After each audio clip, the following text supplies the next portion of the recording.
Бондын зах зээлийг одоо анхаарлын төвд байна. Өгөөжүүд хэдэн 10 жилийн дээд түвшинд хүрээд байхад хувьцааны зах зээл үргэлжлэн өссөөр байна. Өнөөдөр ч мөн адил өсөлттэй байна. Бид үүнд санаа зовох ёстой юу, үгүй юу?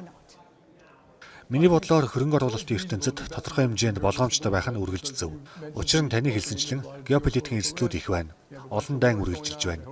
Зүгээр шийдвэрлэнэ гэж найдаж байгаа. Мөн бондын өгөөж өсөж байна. Инфляц ч хүмүүсийн төсөөлж байснаас арай өндөр гарлаа. Гэхдээ энэ нь намайг гайхшруулахгүй байгаа.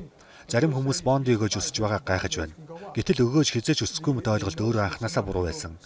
Тиймээс манайх шиг компаниуд хүүгийн түвшин өсөх, буурах аль алинд нь бэлдэж, ийм өөрчлөлтүүд гарах боломжтой гэж тооцож ажилладаг. Гол асуудал нь өгөөжүүд хэдэн 10 жилийн хамгийн өндөр түвшинд хүрээд байна. Хүмүүс үнийг л гайхаад байгаа байх.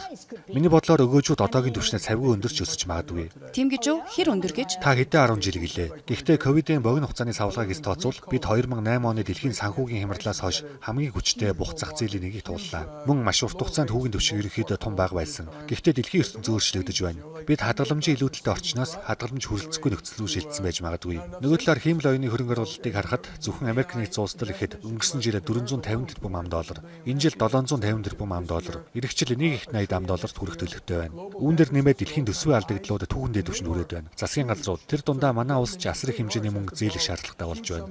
Иргэжил энэ жил ихээс ч их хэмжээний өр босгоно. Тиймээс бонд эзэмшигчид эдгээр хүчин зүйлсийг анхааралтай харж байна. Инфляц болон хөрөнгөний эрэлт хоёулаа хүүгийн түвшнийг өсгөхөд нөлөөлж болно. Гол асуудал нь энэ бол зөвхөн инфляцийн тухай яриа биш болоод байна. Мөн итгэцлийн асуудал болж хуурч байна гэж хэлж болохоор байна. Тийм биш гэж үү? Өөрөөр хэлбэл яг одоо бүгд үр төлбөрөөр санхүүжүүлэх гэж оролдож байгаа орчин бүрдсэн байна. Засгийн газруудын өрийн хэмжээч дэлхийд даяар маш өндөр түвшинд хүрсэн. Эцэстээ энэ бүхэн ямар нэгэн байдлаар нөлөөлж эхлэх нь гарцаагүй шүү дээ. Тийм ээ, эцэстээ нөлөөлнө. Америк нэгдсэн улсын засгийн газрын өр 30 их $80 хүрсэн. Дундаж хүүн 3.5% байгаа. Өнөөдрийн нөхцөлд тэр өрийг үүнээс бага хүүгээр дахин санхүүжүүлэх боломж бараг байхгүй. Дээрээс нь энэ жил дахиад 2 их $80 нэмэлт өрг босгох шаардлагатай байна. Гэхдээ гол нь хизээ гэдгийг бид мэдэхгүй. Дэлхийн нийт энэ нөхцлөөс айж хизээ эхлэхийг, эсвэл инфляцийн улмаас хүмүүс урт хугацаатай үнэт цаас эзэмшихийг хүсэхээ болохыг, эсвэл зүгээр л хөрөнгөний эрэлт хизээ гинт ирчимчгийг хэн шилж мэдэхгүй байна. Түүхэнд хөрөнгөний эрэлт асар өндөр болж хүүсэн тохиолдлууд бий. Гэхдээ тэдгээр нь сайн учир шалтгаантай байсан. Учир нь хүмүүс дэлхийд даяар бүтээмж нэмэгдүүлэх хөрөнгө оруулалт хийж байсан. Харин засгийн газрын зарцуулалт ихэвчлэн тийм байдаггүй. Илүү хэрэглээтэй холбоотой байдаг. Мөн ирээдүйн бүтээмжийг төдийл нэмэгдүүлдэггүй. Гэсэн ч энэ бүх зардал компаниудын ашигыг өсгөдөг. Тиймээс компаниудын ашиг сайн байгаад хүмүүс нэг их гайх хэрэггүй. Энэ мэдээж эргээд хувьцааны зах зээлийг дэмжиж байна. Хэрвээ та ирээдүг хардаг болов бөмбөлөгтэй мэтэр төсөөлөд хэлбэл өгөөж ямар түвшинд хүрвэл эдийн засаг бодлого болон зах зээл хүчтэй нөлөө үзүүлж эхлэх бол. So I'm very cautious about crystal balls because I don't think anyone has a crystal ball. We look at all potential. Ирээдүг яг та харж байгаа мэтээр ярина гэдэгт би хувьдаа маш болгоомжтой ханддаг. Учир нь хиндэж тийм болор бөмбөлөг байхгүй. Бид боломжит бүх хөлбөрүүдийг авч үздэг. Инфляцтай болон инфляц үеийн засгийн уналт, орон сууцны үн 40% унах, хувьцааны үн 40% буурах гээд маш өргөн хүрээний хөлбөрүүд байж болно. So I'm not that worried about, our profits going down and the stock going. That doesn't worry me at all. I want to serve our clients. Хүмүүс энэ бол бидний таамаг. Тэгэхээр яг ингэх болно гэж боддог нь өөрөө логикийн хувьд алдаатай гэж би үздэг. Far more important issue in my mind, but just looking forward, I think it's a pretty. Үүний оронд боломжтой хөлбөрүүд магадлал болон үр дүнгийн хүрээгээр нь илүү сүртэй бодож хандах хэрэгтэй. Хүүгийн түвшин өссөн ч бүх зүйл зүгээр болно гэж үү?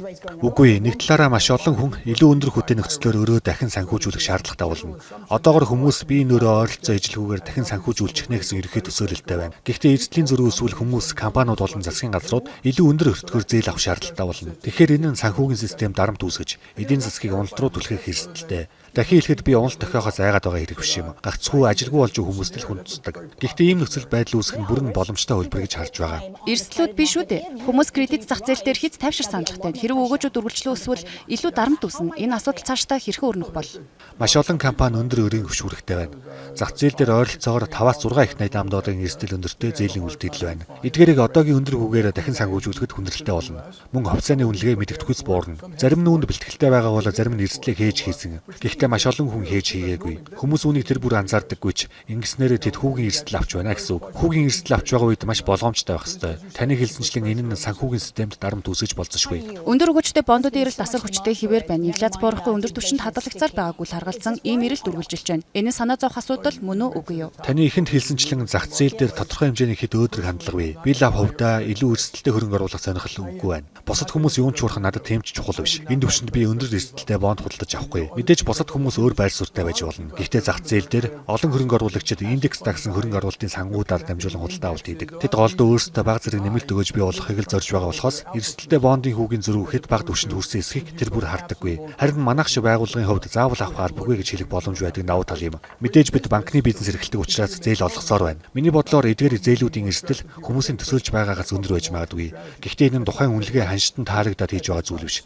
Харин урт хугацааны стратегийн нэг хэсэг юм. Гэхдээ эрэлт маш хүчтэй хിവэр байна. Тэр эрэлтийн цаана юу байна вэ? Хэц тайвшраад байна уу даа гэж харж болох уу? Тийм ээ. Эрэлт гэдэг бол өөрчлөгдөж байдаг зүйл. Хүмүүс зах зээлийн сэтгэл зүг мартчихдаг. 1973 оны уналт, 1982 оны хямрал, 1994 оны бондын зах зээлийн савлгаа, 2000 оны зах зээлийн уналтын өмнө мөн адил нөхцөл байдал байсан. Гэхдээ дараа нь бүх зүйл өөрчлөгдсөн. Мөн хүмүүс зах зээлийн хөрвөх чадрын талаар ярьдагч хүнд үе ирэхэд хамгийн түрүүнд өөрчлөгдөж зүйл бол зах зээлийн сэтгэл зүй байдаг. Тэр үед хүмүүс илүү их бэлэн мөнгө хүсэж эхэлдэг. Ингэснээр хөрвөх чадрын хэрэгцээ өөрчлөгдөнө. Мөнгөний нийлүүлэлт өөрчлөгдөнө. Төв банкнууд бодлогоо өөрчилнө. Банкнууд эрсдлээс татгалзаж эхэлнэ. Ингээд яг хамгийн эмзэг үед зах зээлээс хөрвөх чадвар татагдаж эхэлдэг. Хүмүүс бэлэн мөнгө хэрэгтэй болох үедээ эрсдэлтэй хөрөнгүүдээ зардаг. Би яг ингэж болно гэж таамаглаж байгаа юм биш. Гэхдээ ийм зүйл болов гайхахгүй.